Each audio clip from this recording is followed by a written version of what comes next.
কাউকে ফাতেমার আত্মীয় হওয়ার প্রয়োজন হবে না। বাসায় যাওয়ার পরে আমার স্ত্রীর কাছে শুনলাম যে সামান্য বেসিক জিনিসটাও ওখানে দেওয়া সম্ভব হয়নি বা দিচ্ছে না, ঢাকায় সাথে সাথে পাঠিয়ে দিচ্ছে। আপনাদের একটি নামের সাথে মনে হয় আপনারা সবাই না হলেও বেশ কিছু মানুষ পরিচিত আছেন। ফাতেমা নামে একটি নাম। এই মেয়েটি আমার আম্মার সাথে জেলেও ছিলেন।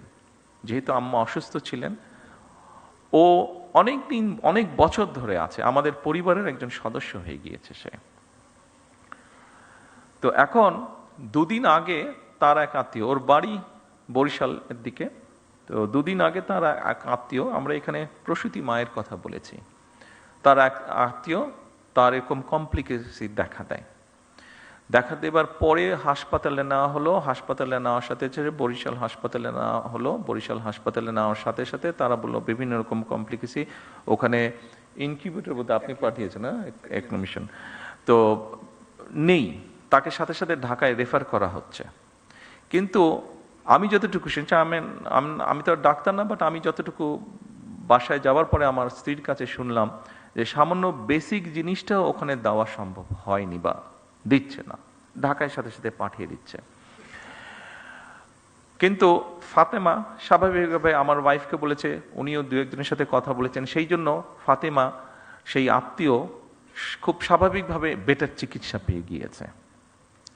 কিন্তু প্রশ্নটি সেটা হচ্ছে, সবাই তো ফাতেমা না, বা সবাই ফাতেমার আত্মীয় না। ফাতেমার আত্মীয় হয়তো সে যেহেতু ফাতেমা ছিল, সেই জন্য আমার স্ত্রী ঘটনাটি জানতে পেরেছে, স্বাভাবিকভাবে উনি টেক কেয়ার করেছেন। তার আত্মীয়টা বাচ্চাটা হয়েছে বাট অসুস্থ, তারপরেও মোটামুটিভাবে ম্যানেজ করা গিয়েছে, ঢাকায় আর আনতে হয়নি খুব সম্ভবত, যতটুকু আমি জানি।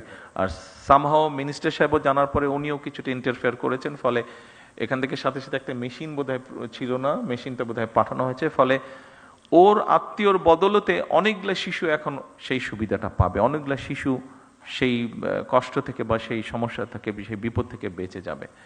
কিন্তু যেই কথাটা আমি বলতে চাইছি, ওখানে যারা দায়িত্বরত ছিলেন তারা যদি আরো একটু যত্নশীল হতেন, তারা যদি আরো একটু কেয়ারফুল হতেন, তাহলে হয়তো অনেকগুলো সমস্যাকে এড়ানো যেত, সব না হলে অনেকগুলো সমস্যাকে এড়ানো যেত।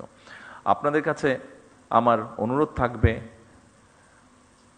এই দেশের একজন নাগরিক হিসাবে আমাদেরকে সাহায্য করুন, সরকারকে সাহায্য করুন, যেন আমরা কাউকে ফাতেমার আত্মীয় হওয়ার প্রয়োজন হবে না।